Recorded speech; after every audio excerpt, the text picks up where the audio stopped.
Preparations are on in full swing for an all-out war in the Indo-Pacific. With its bases in West Asia threatened, America is busy building floating fortresses in another part of the world. The US Navy has come up with a unique plan to counter China.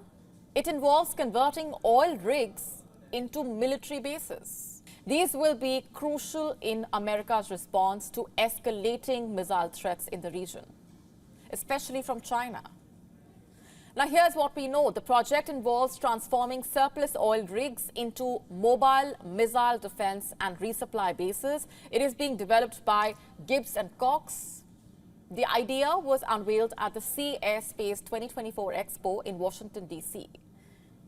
The mobile defense or depot platform concept is designed to convert oil platforms into large floating island bases. They can operate independently for over 12 months, positioned at an ideal distance from the shore. The converted platforms will potentially play a dual role. On one hand, it will enhance U.S. air defense capabilities, and on the other hand, it will aid in strike missions. These floating fortresses will have the capacity to hold up to 512 vertical launch system cells or 100 large missile launchers. This capability is about 5 times that of an existing Arleigh-class destroyer.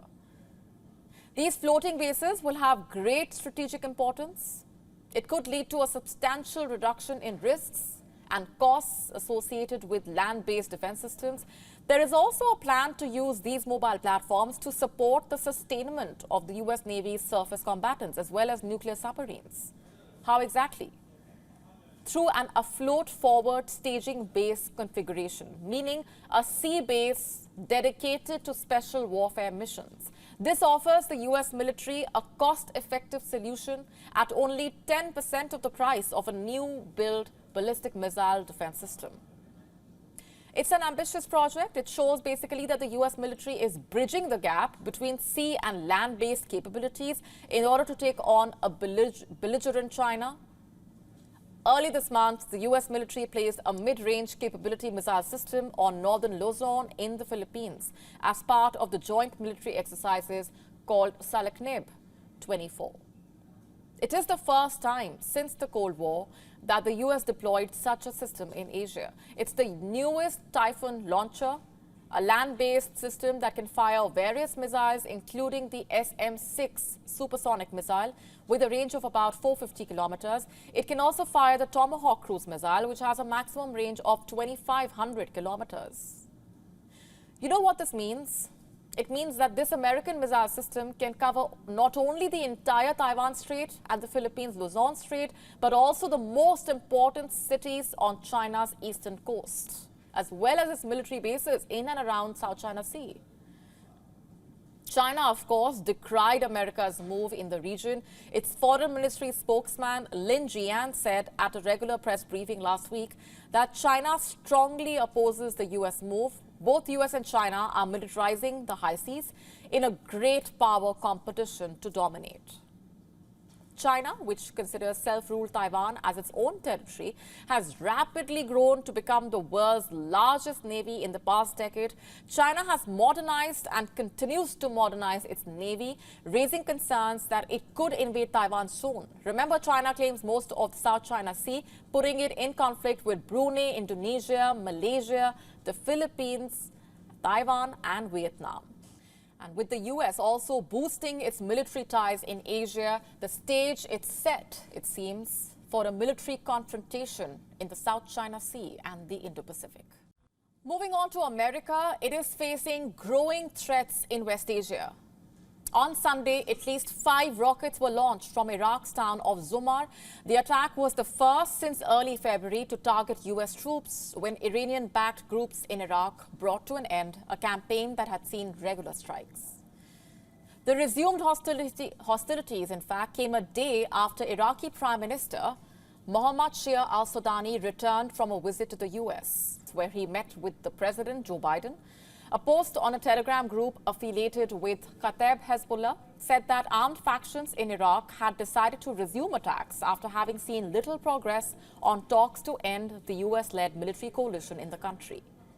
However, on Monday, Kataib Hezbollah said it had issued no statement claiming a return to attacks on U.S. forces. It called the earlier announcement as fabricated news. Meanwhile, a statement from Iraqi security forces accused outlaw elements of having targeted a base of the international coalition with rockets in the heart of Syrian territory. Iraqi forces launched a major search operation in the northern Nineveh province and found the vehicle used in the attack. A U.S. official, speaking on the condition of anonymity, told news agency Reuters that more than 5 rockets were fired from Iraq towards troops at a coalition base in Syria, and no U.S. personnel were injured in the attack. The same official called it a failed rocket attack. It was not immediately clear if the rockets had failed to hit the American base or been destroyed before they reached. It was also not clear if the base was the target itself. Following the attack, an aircraft from the U.S.-led coalition in Iraq and Syria carried out a strike against the launch site. 2 security forces and a senior army officer in Iraq said that a small truck with a rocket launcher fixed on the back had been parked in Zomar, a town on the border with Syria. The truck was destroyed and seized for further investigation.